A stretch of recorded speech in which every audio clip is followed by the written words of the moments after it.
সমাজের মধ্যে বসবাস করছি, একবার ভেবে দেখা আমাদের দায়িত্ব এবং কর্তব্য।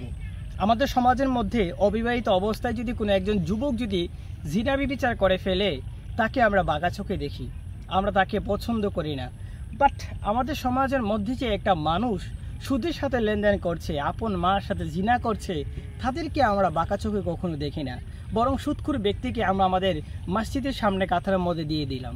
কেন রে ভাই, আপনার আমার সমাজের মধ্যে এমনটা হবে? একটা যুবক সে মানুষ তো অন্য একটা নারীর সাথে জিনা বিচার করেছে, কেননা সে মানুষটা এখন দুকার মধ্যে পড়ে আছে এবং অবৈধ সম্পর্কের মধ্যে পড়ে আছে, সেজন্য মানুষটা জিনা বিচারের সাথে করে লিপ্ত হয়ে আছে। ইসলামী নীতিমালা হচ্ছে তাকে 100টা বেতের আঘাত দেওয়া, অবিবাহিত অবস্থায় যদি তাকা হয় তাকে বাঁকা চোখে দেখা হয় আমাদের সমাজের মধ্যে।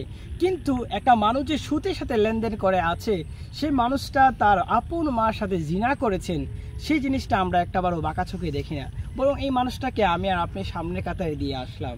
একবার ভেবে দেখেন যে মা তার সন্তানকে দুনিয়ার জমিনের ভিতরে আগমনের দায়িত্ব নিয়েছেন 10 মাস 10 দিন এবং দীর্ঘ 2 বছর যাবৎ দুধ পান করিয়েছেন, তাকে ছোট থেকে আস্তে আস্তে আস্তে আস্তে বড় করে দিয়েছেন এবং এই মার সাথে মূলত জিনা বিচার করেছেন। তাহলে একবার ভেবে দেখেন আমরা কোন সমাজে বসবাস করি, যে সমাজের মধ্যে আপন মার সাথে জিনা বিচার করলেও সে মানুষটাকে আমরা মূল্যহীন করি না, বরং তাকে মূল্যবান করে সামনের কাতারে দিয়ে দিলাম। আর যে যুবক তাকে বিয়ের বয়স হয়েছে, আমরা তাকে আস্তে আস্তে এখন তাকে বলি যে কেরিয়ার গঠন করো, পড়াশোনা করো, বিসিএস ক্যাডার, ডাক্তার হয়, এমপি মন্ত্রী হয়, এই সে আমরা অনেক কিছু বলি।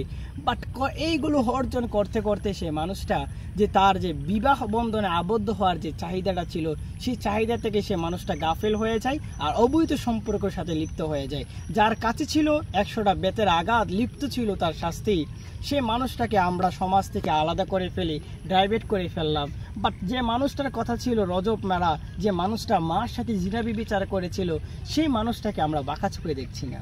আসুন এই জিনিসটাকে আমরা ন করি। কিভাবে ন করি? একটা জিনিসের মাধ্যমে আমরা সুদখোরকে আমাদের সমাজ থেকে বিতাড়িত করে এবং সুদখোরকে আমরা বুঝিয়ে বুঝিয়ে সেই মানুষটাকে আমরা কোরআনের পথে চলাই।